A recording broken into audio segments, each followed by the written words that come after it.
What's your crazy ex story? A friend of mine had a pretty crazy ex. They once lived together and had a pet cat, but started getting into arguments and broke up. While moving out, I believe they were arguing on who to keep the cat, even though my friend was the one who bought it. After parting ways, the girl emailed him saying she is suing because she was claiming the cat was hers. My friend had to get a lawyer and everything. She eventually backed out of the whole thing, but damn was she crazy. She read some B*LL shit clickbait on hypnosis and how people can use it change their personalities. She said that I should get hypnotized so that I can be more caring, open to her criticism, better dress sense and a whole bunch of other crap that she felt I need fixed. She even emailed me the links to some hypnotists to get some quotes. When my fiance's ex, who he has a kid with, found out I was pregnant, she texted him that he should convince me to give it up for adoption because it probably wasn't even his. Then when that failed to get a reaction, she took a screenshot of the sonogram I posted on Facebook and sent it to him next to a shot of the daughter's sonogram to show how different they looked as proof he wasn't the father of mine. He continues to try to find and friend me on, then MySpace and forums, Facebook and now LinkedIn, 18 years later. Twice a year he tries. When he couldn't find me because I made a new account with a nonsense name, he found my closest friends and befriended them. I dated this dude for a month and a half in the 9th grade.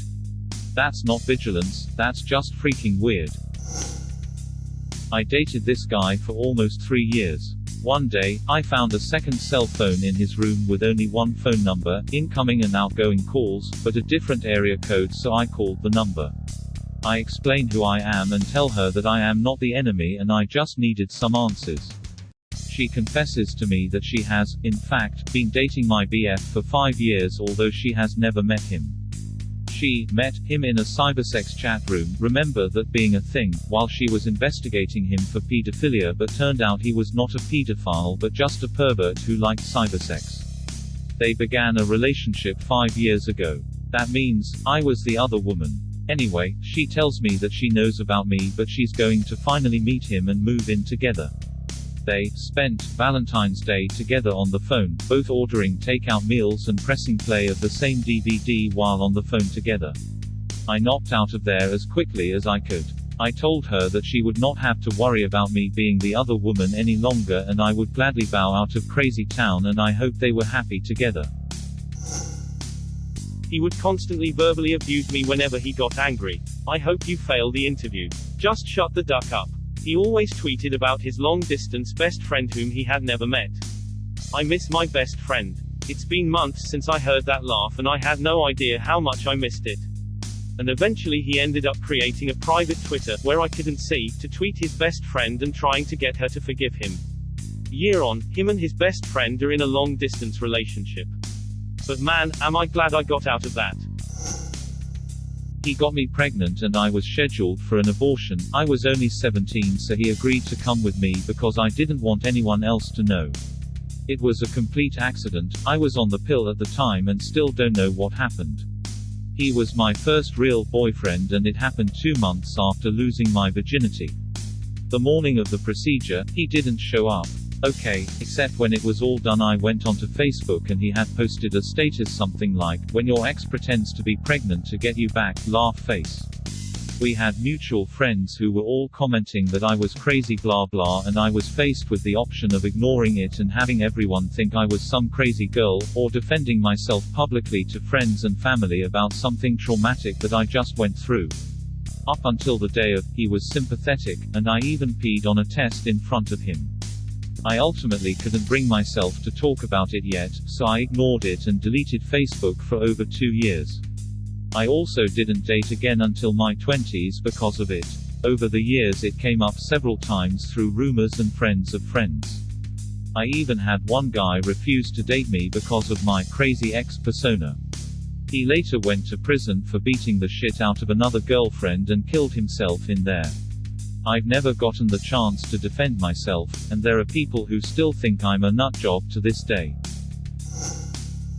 I was accused that, instead of visiting my grandparents for Christmas like I actually was, I was in Texas cheating on her with a friend of mine who lived there. After I returned from my grandparents and broke up with her, she threw a picture frame at me while screaming bloody murder. I went to my car after dodging the picture frame, and she followed me out to get inside the car as well. Tried to break the window but I just drove off. She was a hot Russian, but man was she crazy. I have so ducking much. So much. All the same person. Caught in lie, and instead of admitting she cheated, claimed she was raped. Then she later moved in with said rapist. She would break up all the time for no reason. She had no limit to the bottomless vessel inside her which requires male attention. She did and still does fabricate drama for the purpose of the argument. Then she likes to act like you are the one with the process born because you are upset. Unfortunately, I have a child with this woman. She called CPS on me and alleged sexual abuse because my 4-year-old daughter asked to sleep in my bed one night. She told our little girl, "Go find a new mommy, because I don't want to be yours anymore," after my daughter had expressed excitement about seeing me one day. Last night, her and her husband made our daughter cry right outside my front door because they were ordering her to surrender the plastic cell phone toy I had said she could take home. She was really excited about that toy, and that she wasn't allowed to keep it because it came from me. This is the tip of the iceberg. She was constantly breaking up with me over the littlest things. "You didn't return my call, text, I saw you talking to so and so, where were you, etc."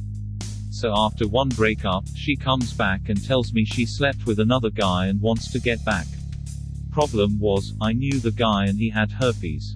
Never touched her again. Plus, did she think almost all my friends referred to that guy as the herpes giver for no reason?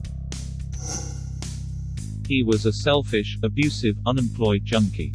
He used to game for like 5 days straight, high on amphetamine.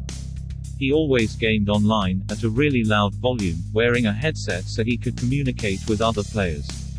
At night, when I wanted to sleep because I had job and had to get up early, he refused to turn the volume down because, and I quote, "I won't be able to hear the enemy's footsteps." She went into a psychotic episode where she calls me at work and says people at her apartment pool attacked her. I leave work and go confront them and they all have this terrified, "That girl is crazy, we did not touch her at all" look, so I was inclined to believe them considering there were a ton of people there pretty much giving me the same vibe. Shortly after that, she had this ex-boyfriend that was also insane and was still in love with her. He would randomly show up at her house and her brother would have to get him to leave. One day the idiot decides to get really high and drive without his seatbelt on and dies from a car accident. So as a good boyfriend I try and talk her through it and comfort her since I assumed it was pretty emotional for her. She decides that it's my fault he died and blames me for it all, and if it wasn't for me he'd still be alive. After that's all done with, sometime later when she thought I was ignoring her she messaged me she was going to kill herself 2 separate occasions, and I had to call her mom, friends, and EMTs. Another time she asked if I wanted to get food and I told her I had a midterm at the exact time she asked and responded with the "K, have a nice life, bye," which I didn't respond to, and then she said she was going to kill herself. She was eventually admitted to a psych ward and I think is living a sober lifestyle.